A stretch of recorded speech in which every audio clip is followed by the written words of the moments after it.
With it is our center, the Center for Women in Government, and a new center, which has a very long name, which I don't even have right yet. Center for Leadership Development and Leadership and Workforce. It takes a while. Every name here is very long. So it hasn't officially opened yet. In our center, the Center for Women Entrepreneurs was funded in 2015 by the state legislature just to help promote women entrepreneurs anywhere in the state of Texas. And you don't have to be affiliated with TWU to take part in everything that we did.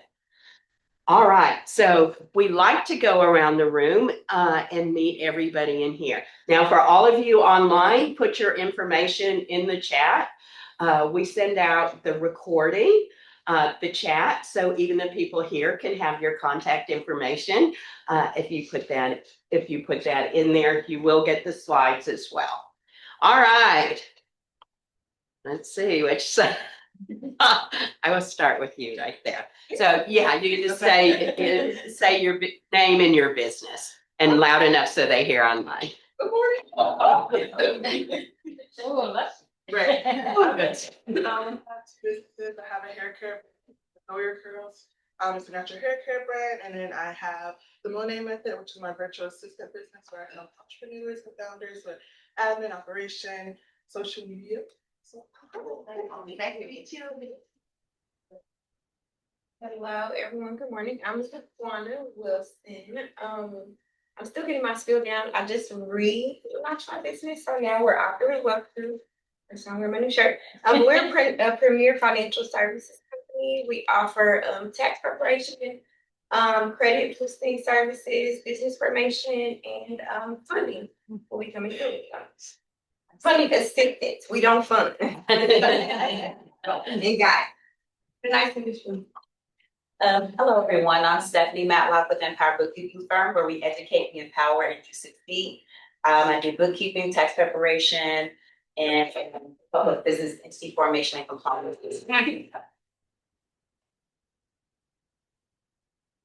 Hello, good morning. I'm Constance Ivory. Me and my husband, I actually own the business, but we do welding. So he does the welding. We make outdoor cookware, grills, smokers, things of that matter. We're planning to, network with the community, offer, functions during the holidays to promote our products. So that's what we do. I'm Rosie Hammonds. I own Rosie's Speech Garden. I'm a mobile speech therapist, and I see adults and kids. And I'm credentialed with insurance, so not just cash pay. But anyway, nice to meet y'all. My name is Mads Rothmel. I'm the program coordinator at Stoke, a co-working facility just on the square that also does some programming for small businesses and entrepreneurs. I partner with TWU for the Accelerate Her program, so applications coming up in July if you guys are interested in that. And I'm here today for a bit of networking and connecting with community. Morning, I'm Heather Walker, and I own Bright Smiles by Heather, a private tooth whitening studio. My background's in industry. For many, many decades, I've worked in that field. You could actually walk over there if you wanted. And I'm mobile also. I can come to your home or office. I was going to say, we'll give you a minute. Hi, I'm Susan Tercetti. My company is Dragonfly Realty. I'm a Denton realtor. I work with renters, buyers, sellers, and referrals.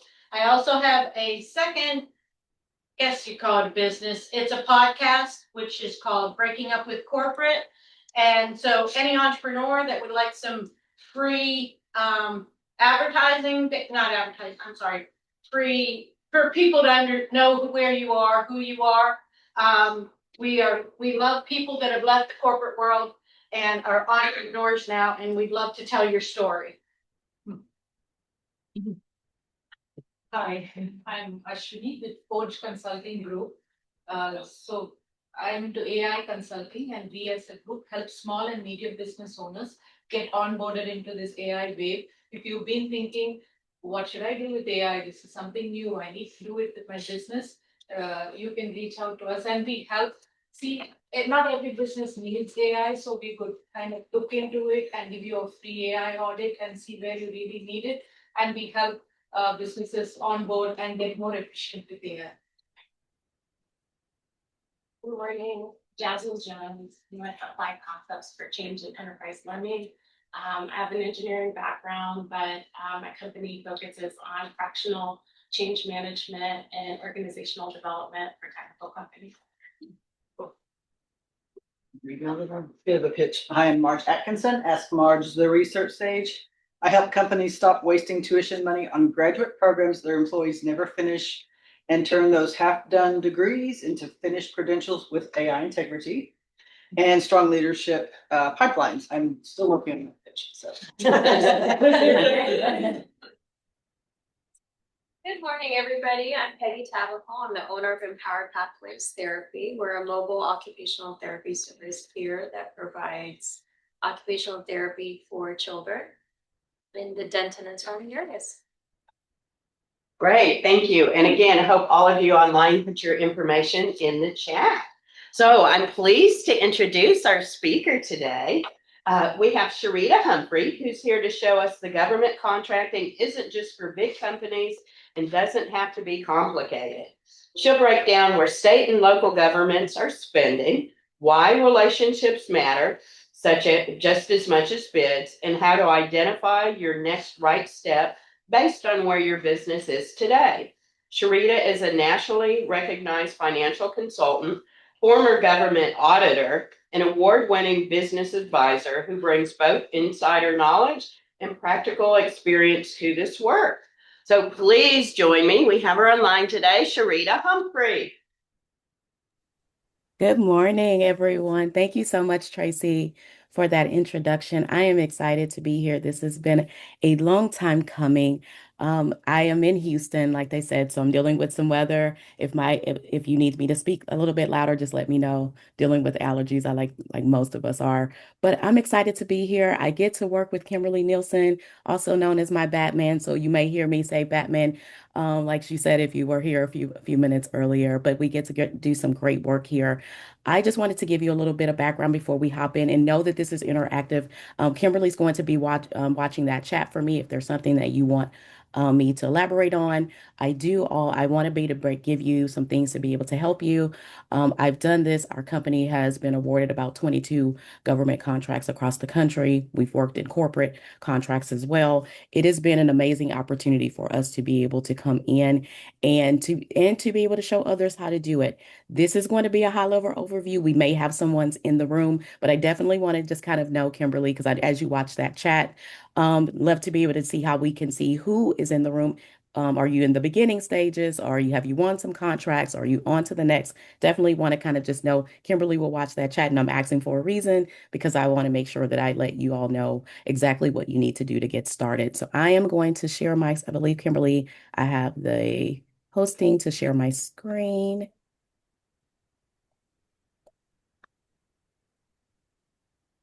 And we're going to go ahead and present. Okay, so now that we are here, we're gonna talk about what's that roadmap to local revenue. I am all about state and local. Yes, I know there's opportunities in the federal government, but this is going to be primarily focused on state and local. Like I said, just make sure you drop any questions that you have in the chat. I will definitely be answering those questions. So I'll leave some time for Q&A. We're going to go ahead and get started because we got some good things. We have some good things here, and I want to make sure that we can get through it. So as Kimberly mentioned, I'm Sharita Humphrey. You will have access to these slides, and I also have an additional freebie for you all that will be shared with this, and you will get these slides. So no need to take any notes unless you want to be able to take your own notes. But we're going to just really dive into some of the agenda. I want you to know what we're going to talk about. We're going to talk about how to identify some real opportunities that you can get in front of. Where's the money? That's where we are. That's one of the things that we want to be able to show you. I want to show you some of the things that I did to really be able to locate state and local opportunity, but I want to make sure that you are contract ready. So we're going to dive deep into contract readiness, how to get started in procurement. What are some of those procurement sites that we've been able to locate opportunities, actually win opportunities, but also being able to help our clients to do the same. And then thinking about how important relationships are. That's why I had you to just really drop in. And I'm glad that Tracy shared again to make sure that you continue to, as you come in, share, let these real relationships start here. And I'm going to tell you why they're important and how I've been able to leverage those relationships, even when I'm virtual.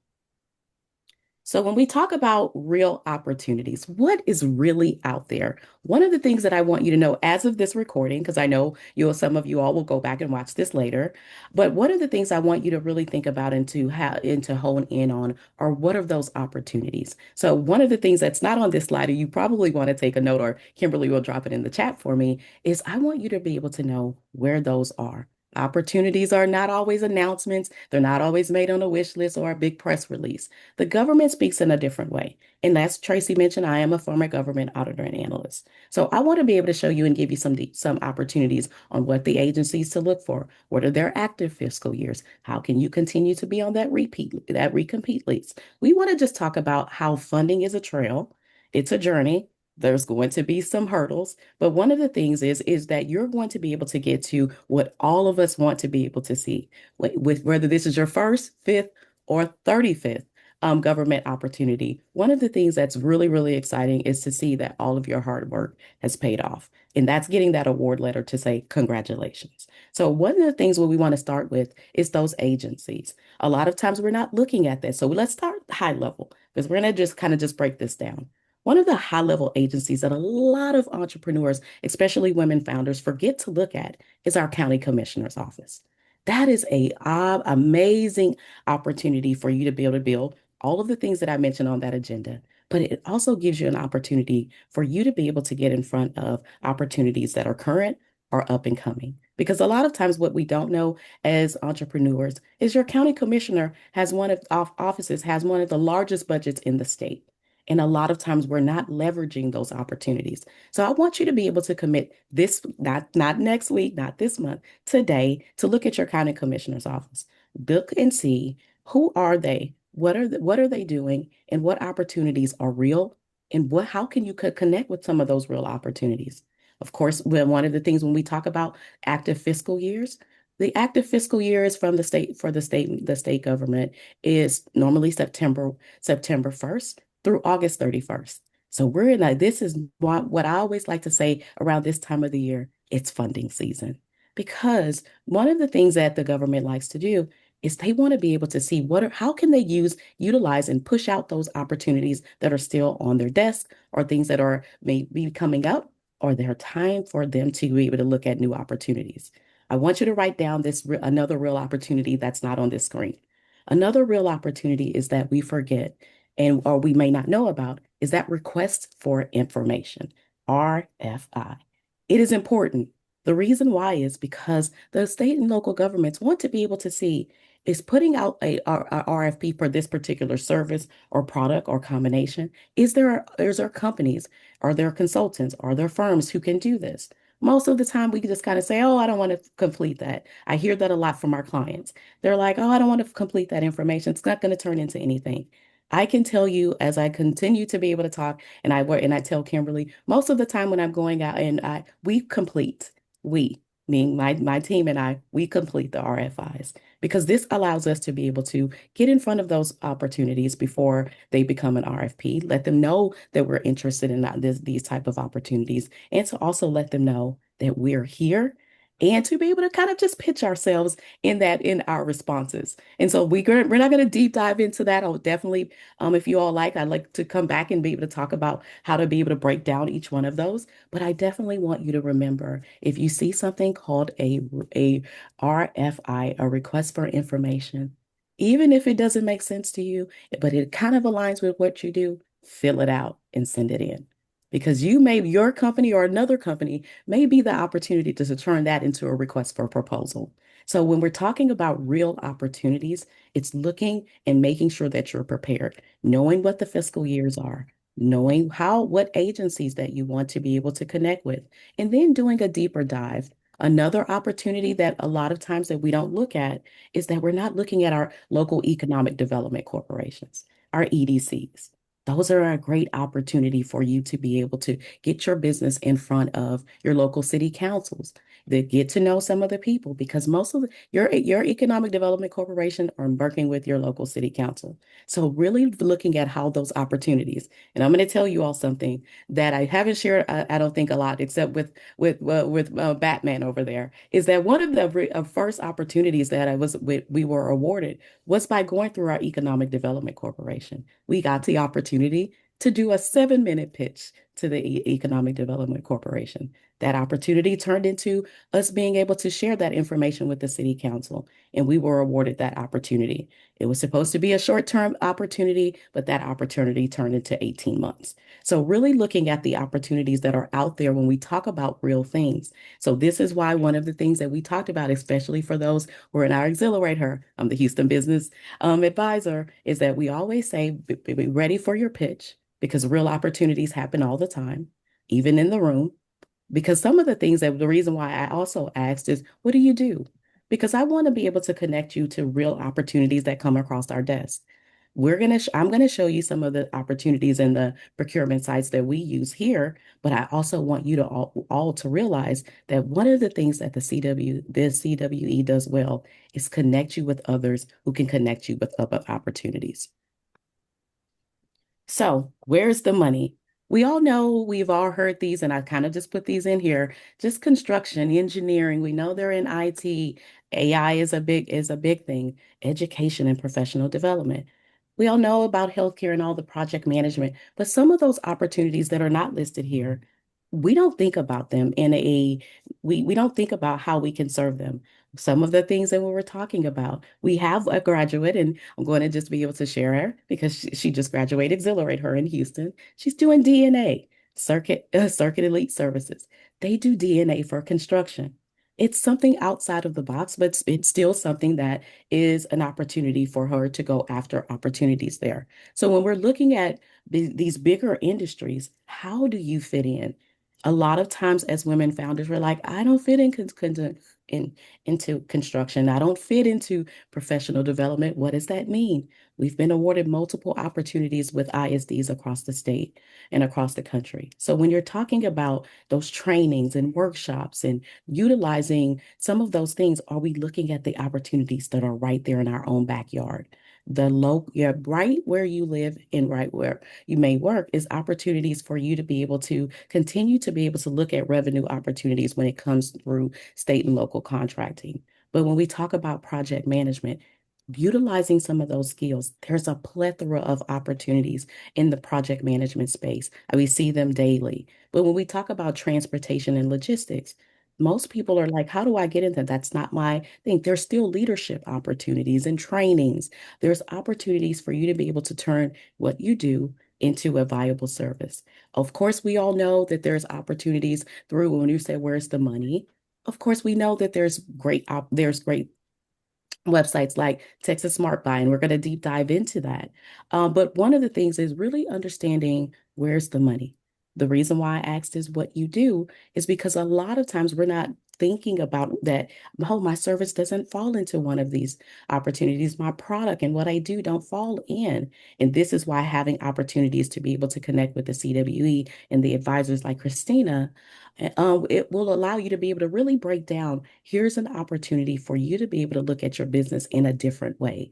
How can we take some of those industries that you thought were outside of the scope of possible work and really be able to tailor that into an opportunity? But also looking at one of the things that I love to do is where's the money? Is unsolicited proposals. Because if you see some opportunity, if you have a solution or you see something that you feel that you can probably upgrade or kind of dive deeper into to be able to create a solution for a state and local government agency, that's an opportunity for you to be able to solicit your business. And it's not a proposal. And I'm going to dive into how to be able to do that. But I want you to really start to think about and shift your mindset so that way we can shift how you're doing business. So that way we can create an additional revenue stream in the business. This doesn't have to become all of your business. But it can become a 10, 20, or even 30% of the revenues that's coming into your business each and every year. So this is where we're going to really start to think about this and how you're going to do this, especially for those who are getting started or for those who are still very early on in your contracting career. One of the things that I want you to kind of think about, and I said career, is because this is a journey. This is about making sure that you continue to be able to upskill your learning, understanding what the language means, and how to clearly define what you do to the government, because the government has its own, state and local governments have their own language. So being clear on what you do and how you do it. That's why I wanted you to drop what you do in the chat, because those things can be shaped to really be able to speak to what the government is procuring. But remember, just what you dropped in the chat, it may not be the same thing that is on that proposal, because that's where a lot of people are a lot of founders are like, I don't do any of this, everything that they're saying, but then being able to clearly articulate how they do it and why they do it. And I'm going to help you to be able to do that. And then targeting certain agencies. We all know that, okay, there's a lot of state and local government agencies, but then really narrowing down. And this is where we're going to be talking about those procurement sites that we're going to talk about and some in the coming slides, how to be able to do your target agencies. One of the things is that I want to be able to know from you, and Kimberly will let me know as we go through, what are some of the target agencies that you want to work with? If you had your target agency wish list, and you said, I would love to be able to work at such and such state and local agency, I want you to drop it in the chat, because I'm going to come back if we have time, and I'm going to try to see if I can send Kimberly or Lourdes some opportunities that may be out there for those who are bold enough to share some of their target agencies. But one of the things is, when we talk about your target agency, is all about what's going to come up with, and that's about relationships. And I want to be able to show you how to be able to take your target list and to be able to create those relationships, so that way you can get the opportunities to be able to seek opportunities as they come. And remember, when we're contract ready, a lot of times, I'm going to tell you a little bit of a secret. It's a secret, but it's not a secret. One of the things is, some of these procurement agencies have actually sent us emails or reached out to us directly, because they're on our target list, and we're being intentional about going to their events, making sure that we connect with them on LinkedIn, and making sure that we share with others, because people like to be able to know that you appreciate the work that they're doing. So making sure that those relationships, when you're talking about your target list, you're really being intentional about that list.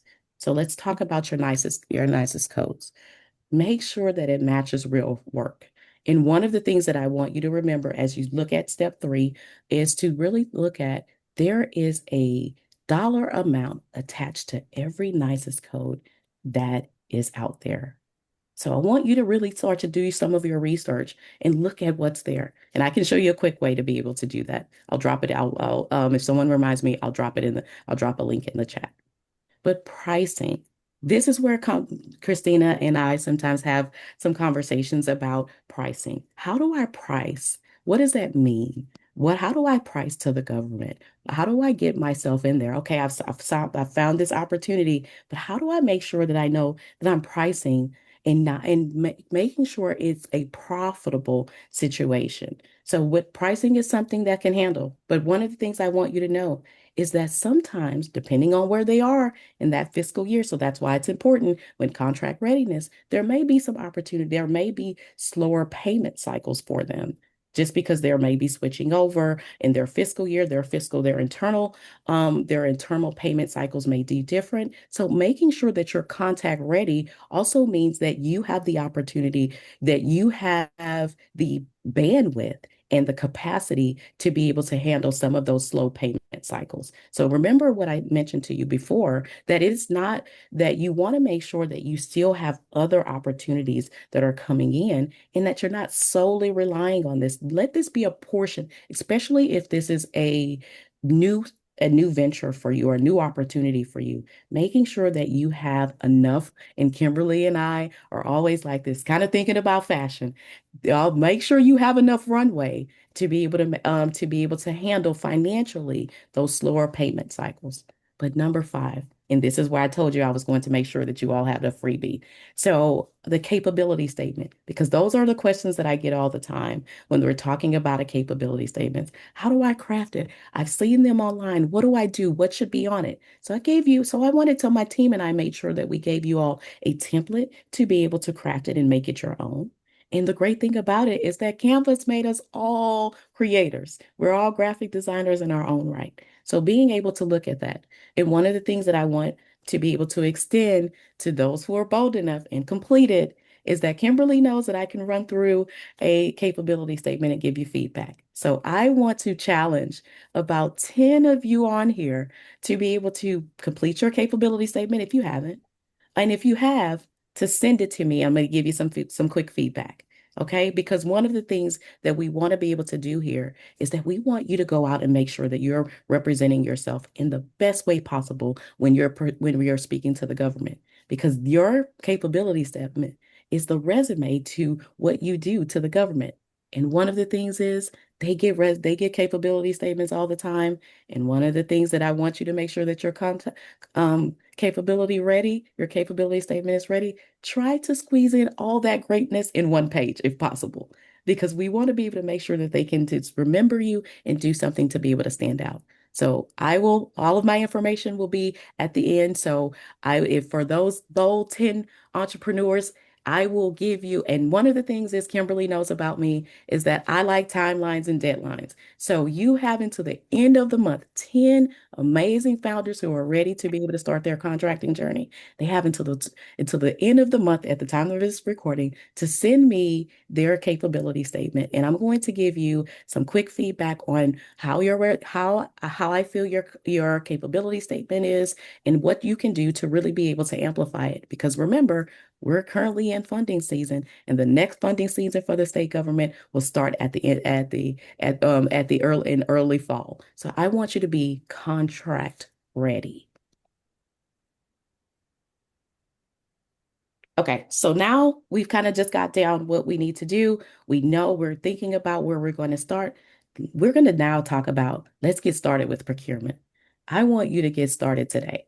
And you don't have to, then that doesn't mean going after and writing a proposal, looking at spending hours on research and looking for opportunities. This is about getting started. What do you want to do next? I want you to kind of think about this, and I'm going to tell you when you have the contracting steps. But step 6, that's not on there, because I told you one of the things that's all up here, this is for the visuals. I want you to write, this is the one time that I want you to write step 6. Put this down, get your sticky note, put it on your phone. Step 6 is what I like to call your procurement calendar. I want you to write that down. The reason why is you know their fiscal year, but I want you to write down your procurement calendar. You know, the reason why I say this is because guess what? Once you get on these websites, you're going to get bombarded with opportunities once you do this. And let me tell you, it can cause analysis paralysis because you're like, where do I start? One of the things that I want you to start with is one proposal, whether that's one per month or one per quarter. I know that most people are like, one per quarter, that's only for a year. But if you're doing it right, then and you're utilizing the rest of the time to be able to build the right relationships, showing up to those places. And I'm going to give you some opportunity to show you how to be able to show up. But I've told you what to do. But I want you to think about this, because most of the time, and we have a couple of people on here who've been awarded, hey Natalie, that have been in that opportunity, and you start to get a lot of opportunities sometimes all at one time. And that could stop you from getting started. So when we start to get this, number 6 is writing down realistically based on your lifestyle and your business, how many proposals can you realistically handle if you are awarded. Is that 1? Is that 2? Is that 3? Or is that 4? Because that's also going to help you with one of the things that was in step number 4, and that's pricing. So I like to reverse engineer. The goal is for us to be awarded, but first we have to have a plan. And the plan is to understand how to position and how to then plan, write the proposal, and then to figure out what to do. And like I said, I like to reverse engineer. So one of the things is when we talk about is I'm also going to tell you how to turn a no into a next opportunity. So I want you to write that. That's another note. So you're not going to get every opportunity. We have not gotten every opportunity, okay? But what I've learned in this procurement space is turning that no into a next opportunity. And I'm going to show you I'm going to show you what that means. So when we go talk about it, we know that there's procurement sites out there. We know we have our bonfire. Many of us in Texas, of course, they're across the country. We're really familiar with bonfire. But I want you to also, and it's now known as the supplier network. That's just like when some brands change, where most of us are still has it stuck in our mind. It's going to be bonfire. But one of the things is where we're thinking about that, and I'm going to let you know, this is one of the ones that most of the entrepreneurs and the founders that I work with, they start here. That's great. And that's a start. But it's a lot of info. There's a lot of opportunities there, and it could be overwhelming. So really figuring out how do I get into a place where I can kind of control the narrative and I'm not bombarded by so many opportunities. I love OpenGov. OpenGov is one of my procurement favorites when it comes to contracting. And the reason why is because it is truly procurement friendly, it's user friendly. But what I love about it, it allows you to really track what's happening, whether you're awarded, you don't have to wait. Everything's there, and you can keep a track of what those opportunities that you've been awarded, those that you have not, that you haven't, and how to be able to leverage future opportunities. And it gives you an opportunity. And one of the things, all of it's sitting there. So all the documents that you need, all of it, it's very easy and very searchable. Not to say I don't like any of the others, but when we're talking about for those who are in the early getting started or thinking about procurement, this is one of the easier ones to set up. And I can tell you that because that's some of the feedback that I just got from our Exhilarate Her Houston cohort that just graduated in December. They all set this up, and all of them look they're set up their profiles and everything looks amazing. So I would just tell you, if you were to ask me out of these, here's one of my favorites because it's user friendly. BidNet is another one. It's a great one if you're thinking about looking at things from a bigger scale. How do I start this project? Especially for those who are maybe thinking about going outside of where you live, where you work, or even out of the state. I love BidNet. I love BidNet for that reason. And just to be clear, OpenGov has opportunities across the country as well. But I love that how they break it down. And when we're going to OpenGov, or you're going to BidNet or even Bonfire, it is my suggestion. I highly recommend that you not just run right into the let me look for the opportunities. It's almost like, remember, contract net readiness is about preparation. So making sure that you understand how to set up your profile, really research those nicest codes, and make sure you're putting the codes in that really are work that you can execute or you can subcontract. So let's talk about this. I'm going to stay on this slide for another minute or two. I've been able to create what I like to call, and what we like to, like we kind of coined internally as our super team. So I want you to write that down. Creating a super team is important. Your super team are those who you can collaborate, team, joint venture, or subcontract with. A lot of these opportunities, especially in OpenGov, give you a detailed background. In all of them, you're able to look at who's looking at these opportunities. But what I love about procurement sites like this is that many of them have something called a pre-bid meeting. A pre-bid meeting is important, very, very important. And I'm going to tell you how to be able to turn that opportunity into an opportunity to expand your government network. Because you don't need to do everything on that opportunity that you may be looking at, because this is an opportunity for you to team, like I mentioned. Is there opportunities for you to collaborate? Is there opportunities for you to subcontract? The first thing that I do when I'm going into opportunities and looking at this, even if we have no idea, even if we have no plan to bid on it, it's a strategy. We want to be able to see who else out there has similar idea, who has similar excuse me, work, or who can complement the work that we're doing so that we can internally team or to subcontract to them. This is where those pre-bid meetings are important. Most of the time, they will tell you they're optional. I want you to always say, if you're going after opportunity on any of these procurement sites and it says optional, you say it's mandatory for the growth of your business. Show up because I can't tell you how many pre-bid meetings I've been on by just looking at some of these three sites. It's normally less than 10 businesses on there. I've been on, and there were three of us, two from the procurement officer in our company. That's it. And so you would be surprised that how quickly you can build some of these relationships, get some of that feedback, get more detailed information about this particular opportunity. And the reason why these sites are so important to you when you're looking at it is because it allows you to be able to really get to see what others are thinking about. What other questions do they have?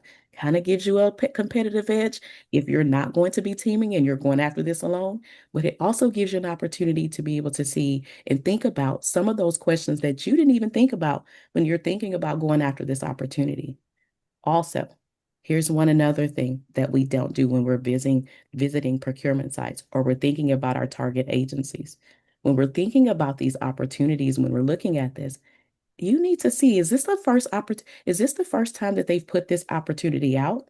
Or is this now an opportunity for you to be able to come in because it's not time for them to look at others who may have who could do this work? So looking at that, and I always recommend that you ask that question.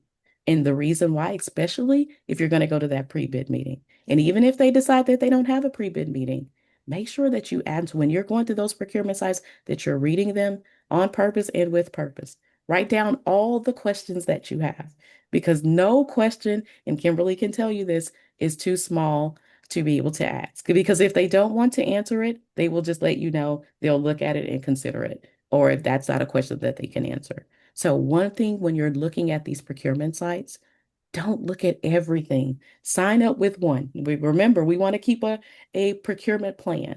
In your plan of action, when you're looking at this, are you going to go with supplier network? Are you going to look at bid network? Go through all of them and then see which one best fits who you are and because everybody is tech savvy in their own way, but really what makes sense to you? Do which one of these opportunities really look at I can go through this process. And this is why this is not a paid promotion. I'm just telling you from what I've been able to assist our entrepreneurs in the CWE and those are our own clients. It's been very easy for them to kind of just navigate things like OpenGov because like I mentioned to you, it's very user friendly. And I don't mind just sharing and telling you all how to be able to go through those things because I like a challenge. Remember, government contracting is competitive space. Business on its own is competitive, but government work is definitely competitive. So you have to be able to learn the language. You have to know how to be able to respond, but knowing the sites on where they're putting their information is important. And one of the things is that I will always say to you, especially if you're new in this, no matter where your revenues are, start with those contracting sites that are low to no cost because you want to be able to make sure that you can get through and win before you start making investments in some of those bigger sites because they do have sites that will do everything for you. They have all the automations, they have all of those time-saving opportunities. But in the beginning, make sure that you're looking at things that are not going to cost you money. These are things that are open to you. And then I want you to write something down, and I'm going to give you something, and I haven't even told Batman this. A lot of opportunities, when you look at them, some of these websites, even in the beginning, and this is just me, I'm going to give you my true story. I was just like, I don't know if I want to pay $150 or $1,000 a year for this. So one of the things as a government auditor that I've learned, and I'm going to tell you, is that you can always just take something if you've heard about it and drop it into Google. Okay. Because if it is an opportunity, because I helped another founder look at this because it was behind a paid wall. But I'm going to be able to tell you all that those opportunities are out there, even if it just means going directly to their websites. Because a lot of times, a lot of this that they're gathering is to put those things in one place for you to be able to find it. But if you're looking at opportunities, we're just going to say Dallas, you're looking at the city of Dallas or Arlington or Fort Worth or the city of Houston, go directly to the site. Look at those websites that are right there where you can get access to.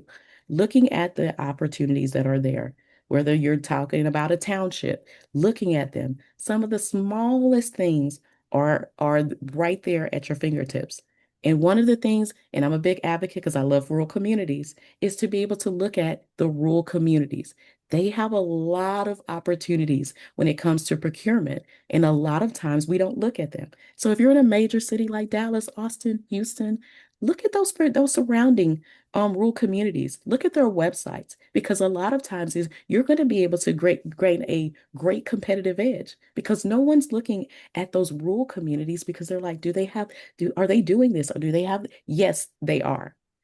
And this is where we've been able to create a more competitive edge in our own business because one of the things is that we look at rural communities, we look at the economic development, and we look at the county commissioner because most of the people are just looking at the procurement sites. They're not going the extra mile.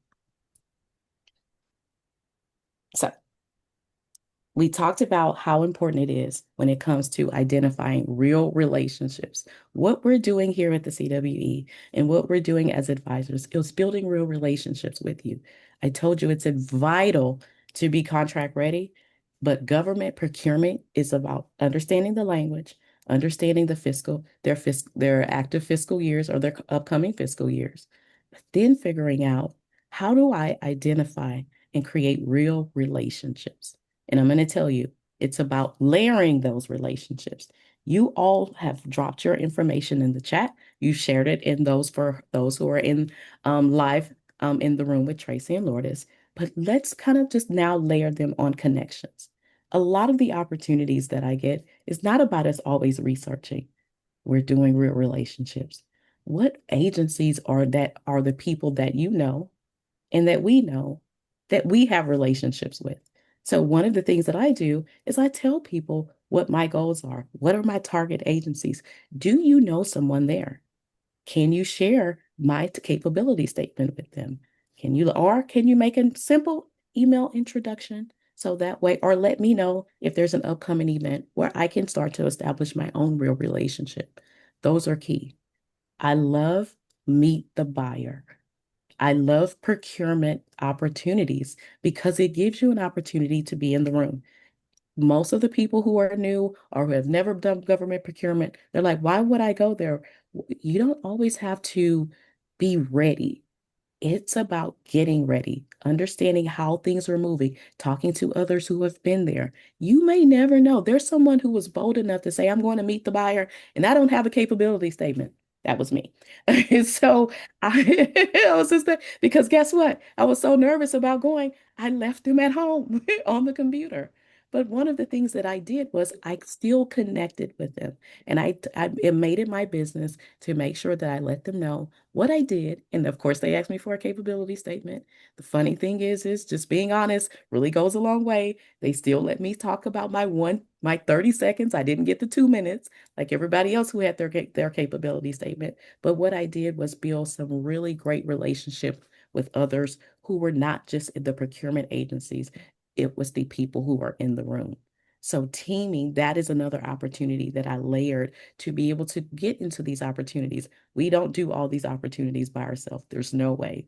It would take triple the team to be able to do this. But one of the things is that we do well is subcontracting because it gives us something that the government loves to see, and that's past performance. And so let me stop right there because I get a lot of opportunities where people say, I shouldn't go after government contracting because they're going to ask about past performance. You have past performance. You're done the work or you're doing the work. You just haven't done it in a government space if you are new here. Now it's about figuring out how to be able to do this. And the best way to do that is by subcontracting opportunities, looking at it. And most of the time I get this question, well, how do I know and how do I start to, and how do I connect with someone who's looking for subcontracting? Guess what? I just said all of those people who are going to that website, this is why those pre-bid meetings are important. This is why showing up to those meet the buyers and letting people know what you're doing and how you're doing it. But one of the things is to simply start letting people know that you're looking at this. These are things to be able to help. If I know that you're looking for a subcontracting opportunity, then I will share it with my network. So it's same for the rest of us who are here. Those real relationships are what build it. Even this opportunity that I'm doing right now with Exhilarate Her was all about relationships. It was letting them know exactly what I do and how I do it in a way. And I've never worked with them before, but it's about relationships. So you're so close to a new opportunity for a procurement or establishing a true relationship that allows you to be able to continue to be able to serve those who you want through procuring opportunities. But one thing is about real relationships is when we talk about real relationships, if you've never done this before, you need someone to be able to help you to look at what you're submitting. It may not always be great feedback, but I would rather you get that feedback from someone like us or someone that's in your circle that you trust to look at what you're submitting, because that's very vital. Because if I can tell you some of the things that I hear from procurement agencies and from those who I know who are procurement officers, and I have friends that are on the state and local side and even some that are on federal, have someone else that you trust look at what you're submitting. And although the AI is great and it helps to be able to write, I want to be able to leave something with this. You have to know to be able to trust someone else. And subcontracting is truly about relationships. And before you get into a subcontracting opportunity, I want you to understand, is this a real relationship that you can grow? When you're talking about layering those opportunities, especially for subcontracting, I highly recommend that you utilize the resources that are offered by the CWE, because you need legal, you need all of those things. Because when we're talking about subcontracting, it goes beyond just getting and being awarded the opportunity. There's a lot of work that goes behind it. So looking at those opportunities that the CWE is offering is critical when you're talking about this. But remembering that procurement is about relationships. The more that they know, see you, and you showing up, whether that's doing a procurement meeting, a meet the buyer, or even just letting others know, I would highly recommend that if you want to build the right relationship, is letting the EDCs, those economic development corporations, know what you do and utilizing them. So I know I have about 8 to 10 minutes. So Kimberly, I have one other thing to be able to share with them. When we talk about looking at opportunities and we're talking about how do I go about this, remember, writing and submitting the proposal is also the next start. But utilizing and knowing what's next is something that Christina and I talk about all the time, because that's another step on how you're going to be awarded. This was a high level overview, but I want to be able to let you know, if you are awarded, that's a whole nother journey. There's something else for you to be able to look at. Those are things to be able to know. But first, you have to do the first things first. And that's to be able to make sure that you're contract ready, that you understand government language and what that means, whether that's understanding what a request for a proposal is or a request for information, understanding a request for quote. What does that mean? How do they do this? There's opportunities, whether you're on Texas Smart Buy or you on Bonfire, you're on OpenGov. You have to be able to speak it. I mean, you have to be able to know what the government speaks. And this is ongoing. I don't know all the things. I'm continuing to learn. But one of the things that I have learned is that my goal in the beginning was to create this as 10% of my business and to really start there. How can I create 10% of the company's revenue from just doing this? and then grow from there. Because those are the things that's going to kind of just keep you on the state and local before you hop over to federal. Because those opportunities are there. And I just want to put this out there. They are there. But the things with federal contracting versus doing business in your own backyard, and that's state and local, is that you need a lot more capacity. You need a lot more funding. And the runway for payment could be 60, 90 to 120 days. And I've seen some that even go up to 180. So this is why I am a champion and I'm an advocate of doing business on a state and local level, because those are right there in your backyard. I'm going to be here to answer any questions. I have about a few minutes left, and then Lourdes will make sure that you get the capability template, and you will also get these slides. Thank you, Sharita. As you know, we do the Q&A, one virtual question, one in-person audience question. So Kimberly, what questions do we have from our virtual audience? Right now, we do not have a question from our virtual audience. A lot of them have been answered in the recording. The chat was going nuts, Sharita. I was like, trying to keep up. It was so good. So go to your in-person audience and let me do a little bit more double checking on. Sounds good. Marge, Okay, raise so your hand. Actually, more kind of couple of comments. The NAICS code, for people who don't know what NAICS stands for, is the North American Industry Classification System. Just that's your industry codes. A lot of people throw that out, and I always like to clarify acronyms. Okay. Thank you. And then if you're, I've done a few of these. I haven't ever gotten any bids, but on some of these opportunities, they have a question and answer period. I always like to take the opportunity, throw it into AI, say, what kind of good questions could I ask? And then throw those in, and it gives some really good suggestions. So that's all I had. Thank you. And yes, you're definitely right. Answer a question. Please, please, please ask a question. Ask a question. And AI is amazing.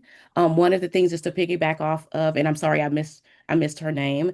But I would definitely say one of the things is to look at it even when you're starting. And I know that if you don't mind, the person who just was there, Lourdes, if I could ask her a question. Marge.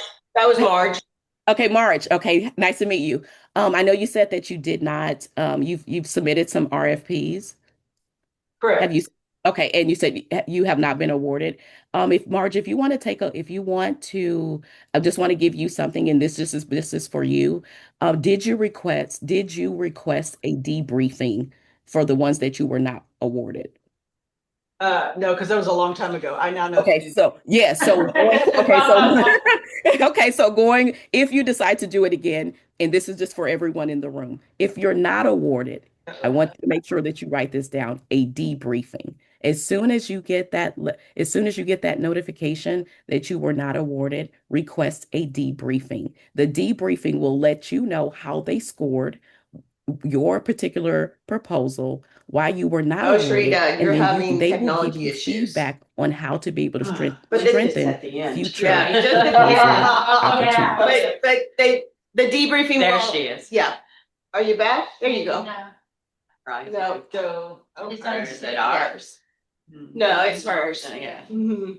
No, it's ours. It's happening on my end too. Oh, it's TWU. We're having an issue. Everything is frozen. But I just had a comment. When I was in Pennsylvania, I had a small IT company and I got certified as a woman-owned business. And just getting certified as a woman-owned business, the subcontractors were reaching out to me because you had to do so much business with women-owned. And I don't know if that's true with Texas, but they came after me. I didn't go after them. Yes, and those certifications are very, very important. And depending on what certifications, because remember, first certifications are not created equal. So, and they're not required to remember, they're not required to do government contracting. They give you a competitive edge. And like the young lady mentioned, in this, a lot of those primes those who are looking for subcontractors will reach out to you to look at opportunities. But you will also, in signing up for those particular, in submitting your capability statement to your targeted agencies, they will also reach out to you directly when there's opportunities that may be available. And also knowing that, and just putting this out there, I know I just wanted to, and then I'll turn it over for another question, is there are opportunities where the procurement agency or audience has reached out to us directly because they have our capability statements on file. So remember, submitting those and just reaching out to them is another opportunity for you to be able to get onto their list, so they're reaching out to you directly. All right, thank you. Kimberly, any questions on virtual? Yes, Sharita, we had a question about, can you explain payment delays? And then another question about, what do you do about funding during those payment delays? So that could be a very long answer, but I thought you might be able to wrap those two into one. Yes. So the payment delays, depending on, let's just say you were awarded from ABC agency, depending on how they run their internal fiscal cycles, there could be an opportunity where you will be paid, but there may be a delay, maybe 30, there may be depending on what your net terms are, most are 30 days. So there may be an opportunity where you're not paid. Let's say this month is February. Your invoice for March may not be paid until April, depending on what their internal fiscal cycles are. But that does not mean that you won't be paid. It's just that there is a delay, and you have to be able to understand how to be able to navigate that during that particular time. Another, how do you fund that? This is why it's important to know your numbers and to really be able to understand that making this a portion of the business, especially when you're getting started. So that way it's not such a big hurdle, because relying totally on this without that knowledge of making sure that you have other streams of income is other revenue streams coming in is critical. And remember, most of the time, if your business cannot handle one or two payment cycles of a delay, you really need to look at what your business is and to be able to make sure that you're padding and that you're saving for those times. Because every business, including myself, we deal with those slow pays because we are in government and doing state and local contracting, but we plan for those times. And most of the times it's around the same time once you get into the cycle, into their payment cycle. So you kind of just know what's happening there, but making sure that you understand your numbers, that you have a business savings is going to help you to be able to go through those times, and that you know about how much of the business from state and local contracting is the percentage of the revenues that you're bringing in each month and each quarter and each year. Right. Any questions? We have a chance for one more in the audience. No questions in the audience.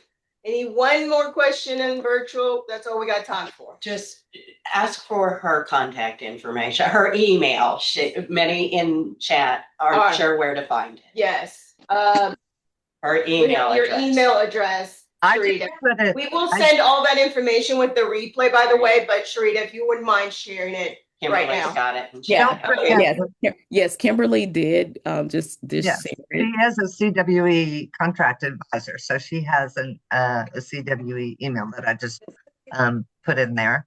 And we have a lot of questions now running in the chat, Sharita, so I think we're going to have to send them to you. Yes, and Lourdes and Kimberly, Tracy, if anyone has any additional questions, if they want me to review something that they have, that email from the CWE is the best email, and I will definitely follow back up with you and give you some information on how to be able to connect with you.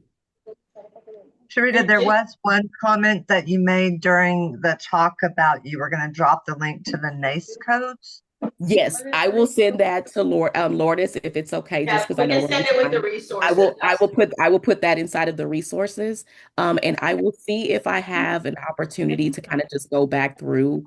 And if anybody wants me to look at a proposal, I have some time in my calendar over the next week or two. So if you're thinking about sending out a proposal, submitting a proposal, please send that over to me, and I don't mind taking a look and giving you some feedback before you submit it. Thank you, Sharita, for all this great information. We are so appreciative of you sharing these tips and tricks overall. And well done. Let's go quick for the virtual audience and our in-person audience. March 10th is our next WomenRISE. And it will be Tiara Abu talking about ready to rock the people team you build before your building is collapsing. That means your business is collapsing.